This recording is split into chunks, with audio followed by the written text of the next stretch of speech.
to tear down everything. The execution of a roundup, there's got to be a plan. There's got to be a purpose. And there's got to be patience. And then the eyewitnesses of a roundup. I just threw this one in. There's spectators, instigators, and participators. I remember the little story that Andy Griffith used to tell years ago when Andy Griffith was kind of a comedian. He told about going to a football game, and he said this country boy went to a football game, and he said what they witnessed was 66 men that really needed, 66 men that desperately needed a break, and 80,000 watching that desperately needed exercise, is what he saw in the stadium. See, there's always eyewitnesses. There's always spectators. There's always instigators. Well, if I had been there, I'd have done it this way. And there's always participators, those that are ready to go. Now, I could have preached either one of these, but I felt like the Lord wanted me to give you the message I'm going to give you tonight, and you have before you. Now, we already read our main verse, Luke 14:23. I also gave you some references to 4 other places. All 4 places talk about the same story. It's a story of the feeding of the 5,000. Now, one interesting note that is this, that miracle is the only miracle that is mentioned in all 4 of the Gospels. Now, with that in mind, I have to believe that the Lord wants us to fully grasp the full impact that the story can have in our lives. I gave you a couple of notes here. Matthew 14 really doesn't focus on, but it talks about the women and the children where the other ones don't.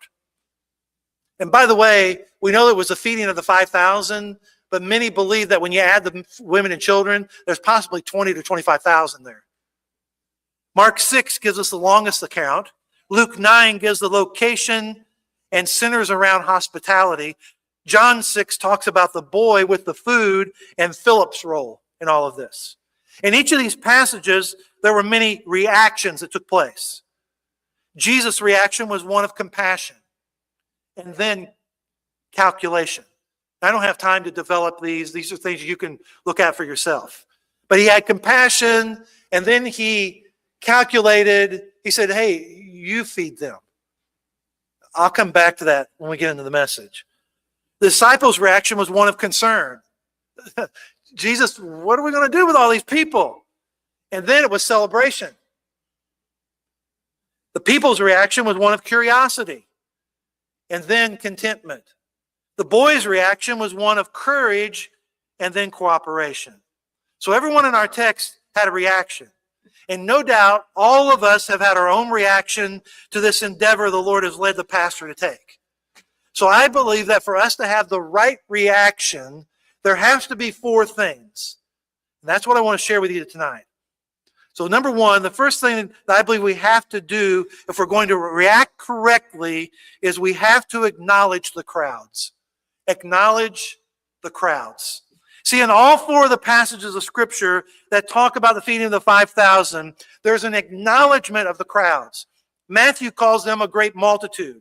Mark calls them much people. Luke calls them a multitude. John calls them a great company. In each of these instances, each writer carefully identified the crowds in their own way.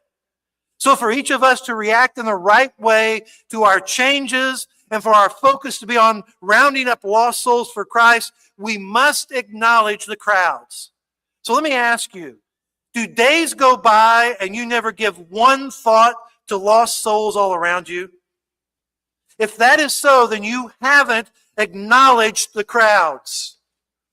I made this statement one time in a message that I preached, and I can't tell you if it originated with me or not, but it carries a very pointed truth. Here's the statement. You can't see the crowds clearly until you see the cross daily.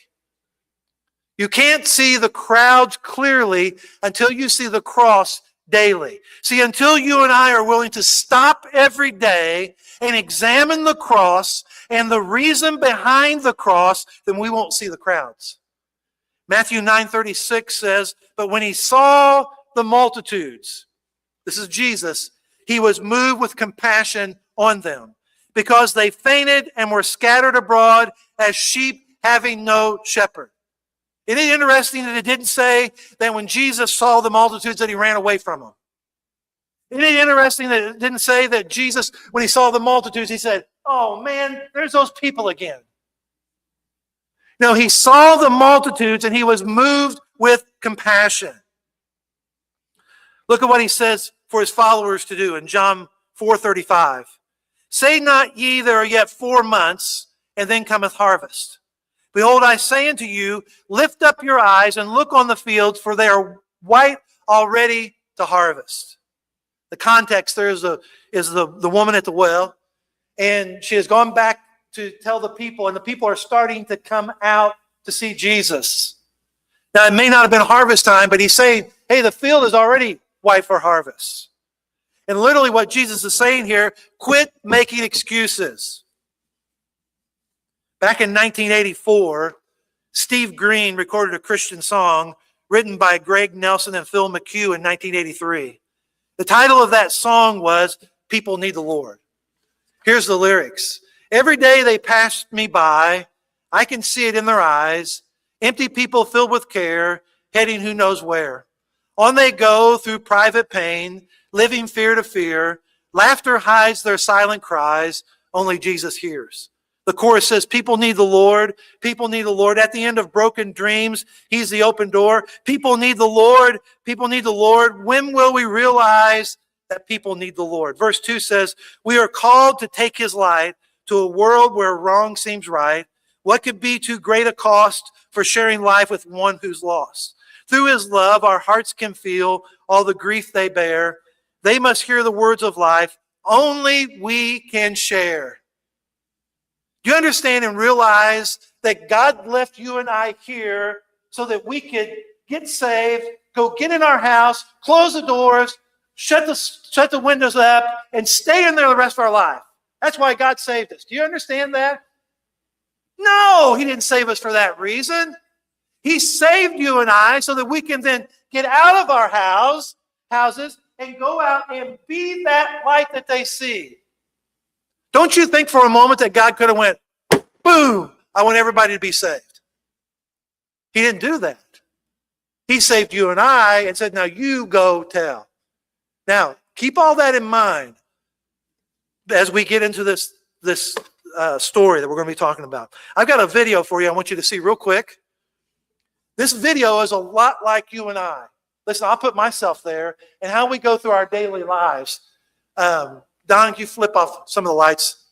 Go ahead and play that if you would. Watch this. Watch this young man as he goes about his just normal day, and then watch what happens.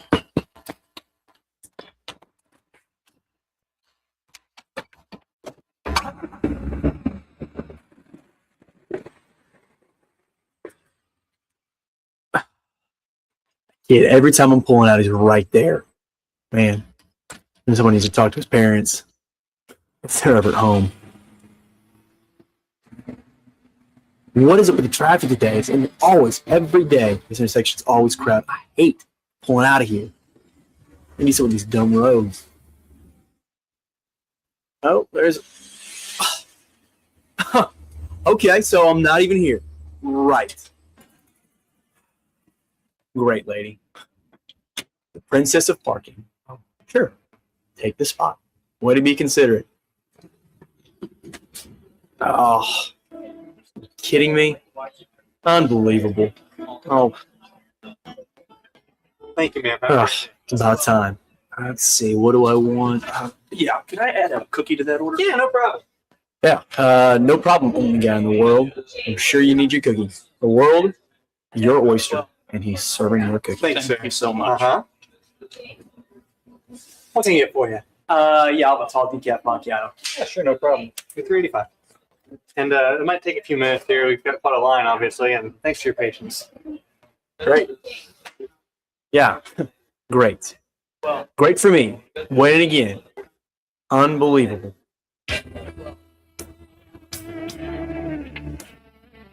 What?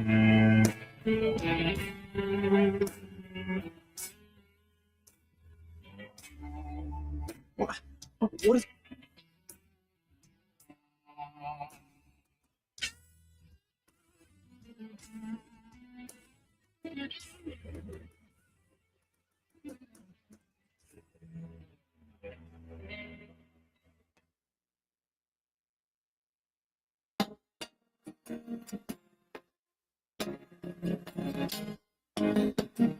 What is that? What in the world?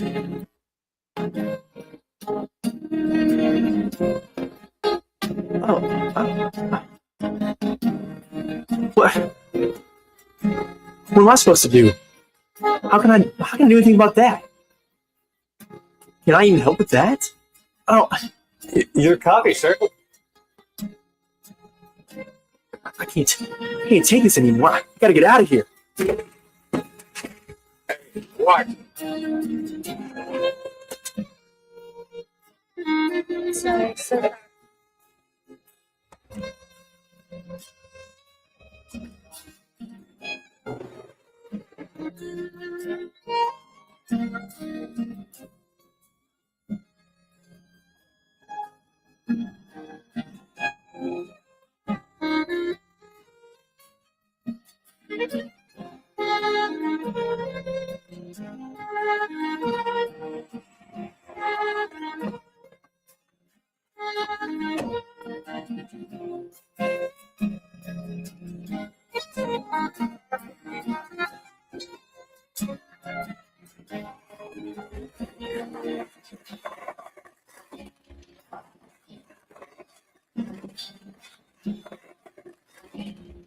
Hey, buddy, come here.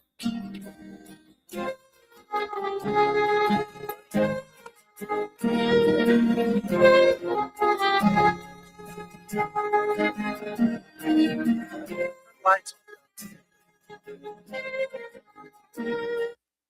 So what is the purpose of that? Well, if you don't look across daily, you're not going to see people the way God sees them. Everybody's hurting. Everyone has problems. And it's easy just to go through your day and just think, well, I'm the only one that's got this issue going on. I've only got this or that or this. And yet people all around us are hurting. So we have to acknowledge the crowds. The second thing that we have to do, if we're going to have the right attitude, we have to accept the challenge. Accept the challenge. In our text verse passages here, we find that the challenge was given when Jesus said, "Give ye them to eat." Only 3 of the 4 passages say this. And we find that John introduces Philip, and he says that Jesus asked him specifically where they could buy enough bread to feed the crowds. Philip said that there's no way we could buy enough. But then Andrew comes to Jesus and said, "We found a boy who has 5 barley loaves and 2 small fish." Then he said, "But how can those feed this crowd?" Do you understand and realize? Do you understand? It took faith on the part of Andrew just to bring that to Jesus. 20 to 25,000 people. He knew that wasn't going to feed that many people. But guess what? He did what he could do. He accepted the challenge. So no doubt, they all accepted the challenge to find out what was available to feed the great crowd. And see, to accept the challenge may mean that you have to get out of your comfort zone. Now, I'm pretty sure that when Jesus said to the disciples, "You give them something to eat," that they began to look at themselves and say, "What do I have to give them?" I preached a message about Moses one time right here from this pulpit. It was about simply I think the title was "What's in Your Hand?"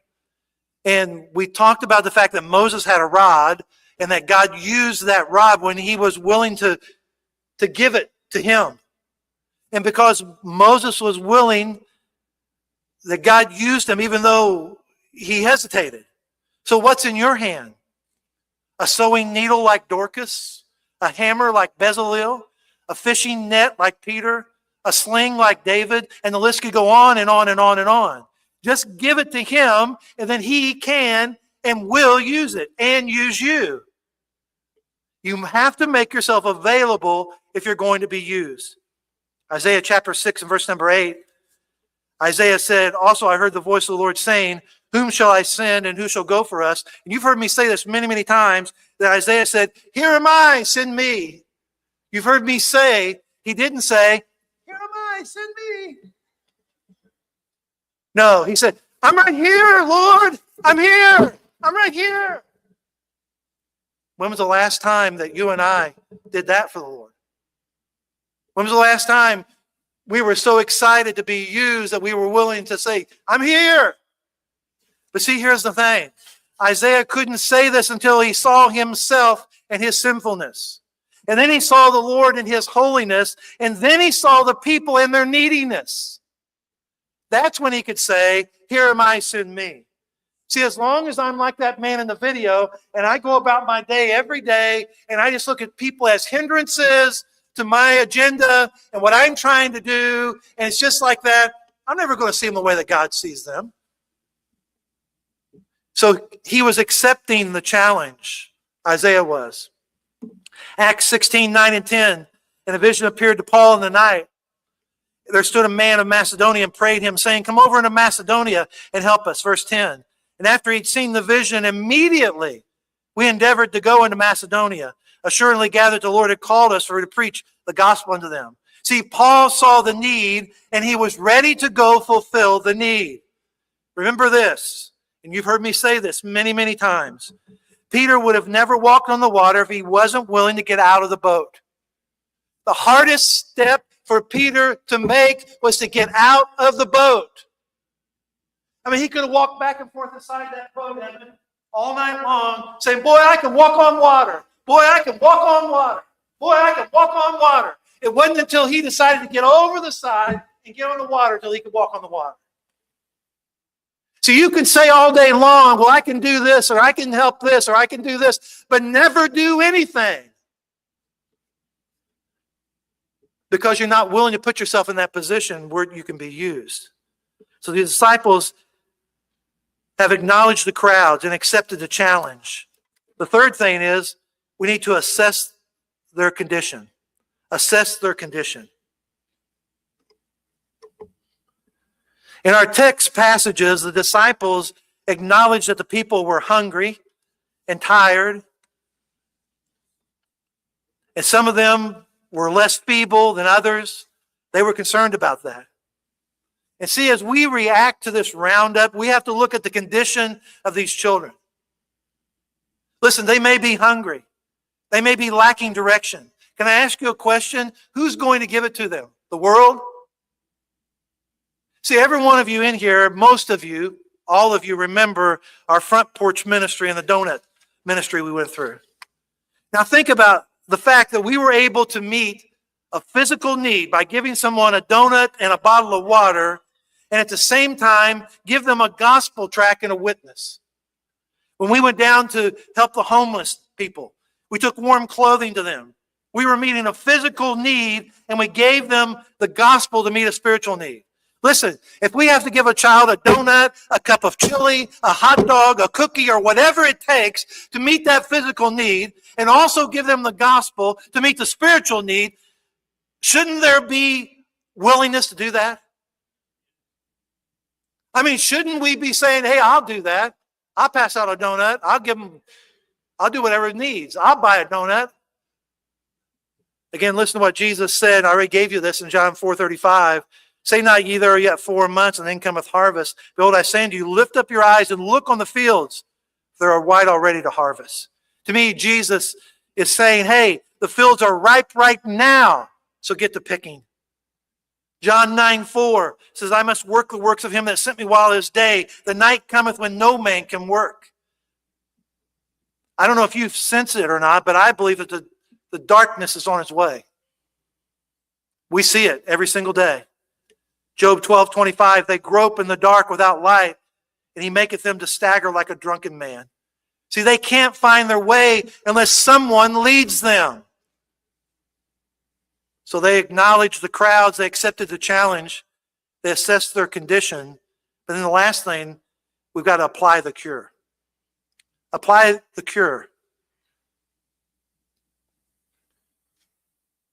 In our text here, we see that Jesus asked them something very specific if they were going to meet the needs of the people. Now, the cure was to feed them with what they had, which was 5 loaves and 2 fish. Now, I don't know about you, but when you read this story, put yourself in the place of one of those disciples. I think all of us would agree here that there had to be some doubt on their part. I mean, I've got 5 loaves and 2 fishes. The loaf would have been about something like you would get at Outback or something. A loaf would have been about that, and a fish would have been nothing bigger, maybe a little bigger than a sardine. That's it. 5 loaves and 2 fishes.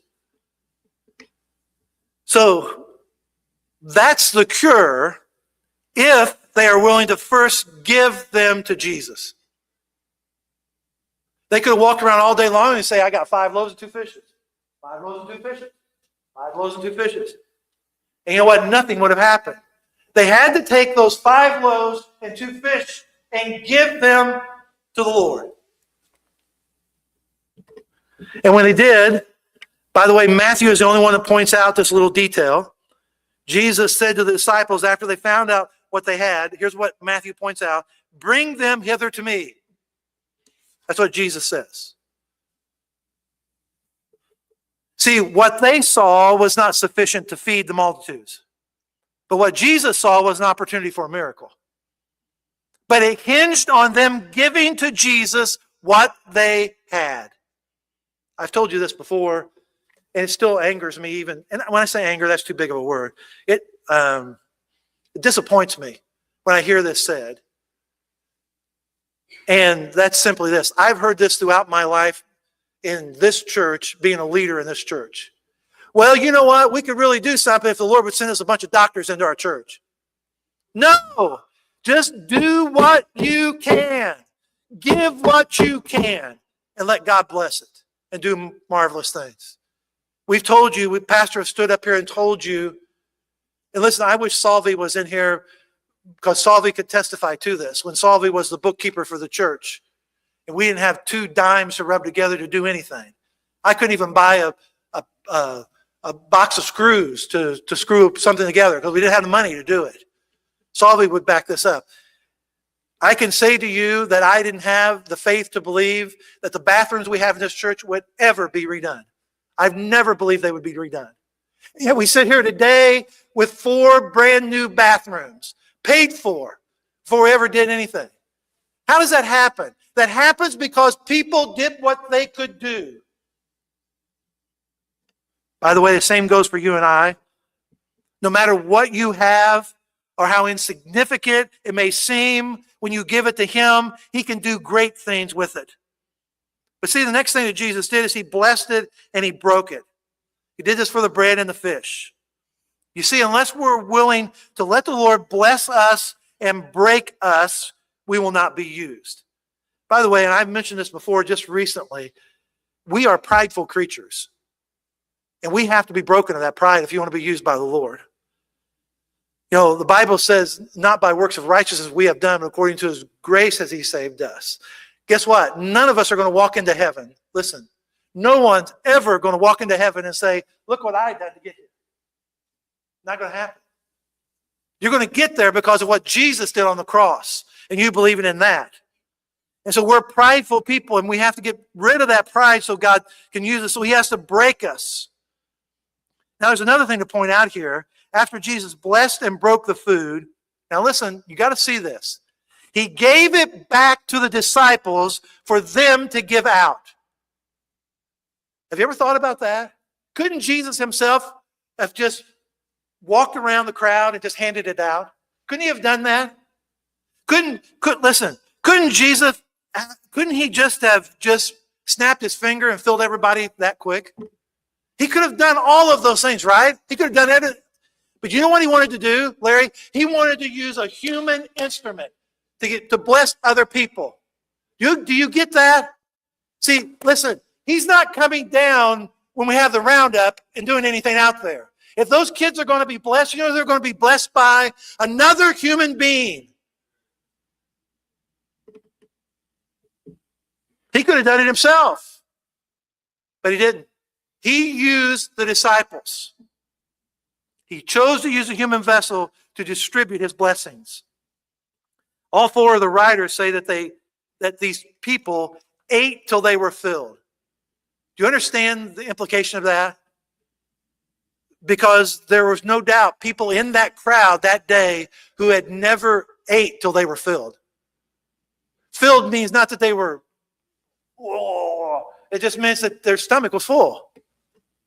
They ate that day. Do you understand and realize this? That if you'll take what you have, give it to the Lord, let Him bless it and break it, and you go out, you can do things beyond your wildest dreams to help other people. But it won't be you. It'll be the Lord doing it through you. And these people were filled all because that these disciples were willing to give what they had to the Lord. Now, I want to point out one more thing before we move on. After they ate, the food that was left over, not the scraps. There's some people want to say it was the scraps that were left over. No, the food that was left over, full uneaten pieces, okay, was enough to fill 12 baskets full. Do you understand that? Do you understand that? Do you understand that when I am willing to give God all that I have, and He can bless it and break it, that He can use me to be a blessing, not only to just a person, but overflow to help other people.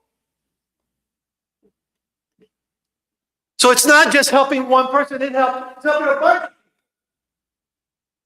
But it hinges on me. Some have suggested that there were 12 baskets left over, one basket for each of the 12 disciples so they would have food to eat. Others have suggested that all 12 of those baskets were given to the boy who was willing to give his lunch to take home with him. Could you imagine that? A boy starts out with 5 loaves and 2 fishes, and he comes home with 12 baskets full of food with his mom. I don't know which one it was. We'll find out one day when we get to heaven. Probably was the 12 disciples. Each one of them got one that they could walk around and have that food just to remind them. But guess what?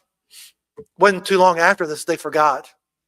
Because Jesus had to chide them again because they forgot about the feeding. So they applied the cure, and that cure was Jesus, by the way. And because of that, everyone received a blessing.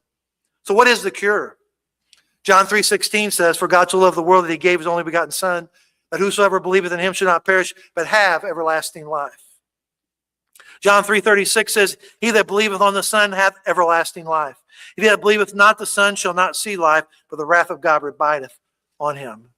We have the cure, but will we share it with those who need it? I want to close with this little story I ran across.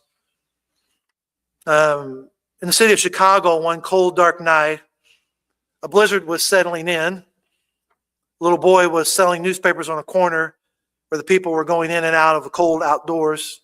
The little boy was so cold that he wasn't trying to sell many papers. He walked up to a policeman and said, "Mister, you wouldn't happen to know where a poor boy could find a warm place to sleep tonight, would you? You see, I sleep in a box up around the corner there and down the alley, and it's awful cold in there. Sure would be nice to have a warm place to stay."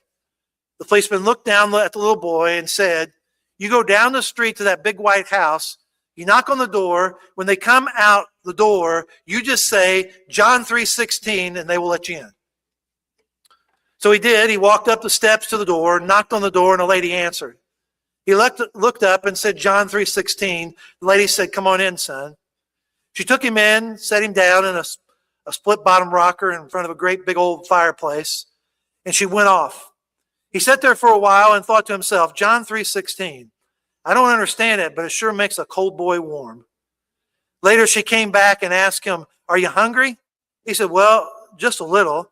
I haven't eaten in a couple of days, and I guess I could stand a little bit of food." The lady took him into the kitchen and set him down to a table full of wonderful food. He ate and ate until he couldn't eat anymore. Then he thought to himself, John 3:16. Boy, I sure don't understand it, but it sure makes a hungry boy full. She took him upstairs to a bathroom where there was a huge bathtub filled with warm water. He sat there and soaked for a while. As he soaked, he thought to himself, John 3:16. I sure don't understand it, but it sure makes a dirty boy clean. You know, I've not had a real bath in my whole life. The only bath I ever had was when I stood in front of that big old fire hydrant as they flushed it out. The lady came in and got him, took him to her room and tucked him in a big old feather bed, pulled the covers up around his neck, kissed him goodnight and turned out the lights. as he laid in the darkness and looked out the window at the snow coming down on that cold night, he thought to himself, John 3:16, I don't understand it, but it sure makes a tired boy rested. The next morning, she came back up, took him down again to that same big table full of food. After he ate, she took him back to that same big old split bottom rocker in front of the fireplace. She took a big old Bible, sat down in front of him, and she looked up at him and she asked, do you understand John 3:16? He said, no, ma'am, I don't. The first time I ever heard it was last night when the policeman told me to use it. She opened the Bible to John 3:16 and she began to explain to him about Jesus. Right there in front of that big old fireplace, he gave his heart and life to Jesus. He sat there and thought, John 3:16, I don't understand it, but it sure makes a lost boy feel safe. Listen, if we're going to have the right attitude about this roundup, we've got to acknowledge the crowds. We've got to accept the challenge. We've got to assess their condition. We've got to apply the cure. So what, in all of this that I've said, what will your reaction be to this roundup? Will yours be one of anger? Will yours be one of, well, I'm just going to wait and see. This ain't going to work anyway. Or will yours be one that, hey, I'm going to do what I can do. I'm just going to give what I can give. I'm going to do what I can do. And I'm going to leave it up to the Lord to do what he does best. Let's stand to our feet and bow our heads for prayer.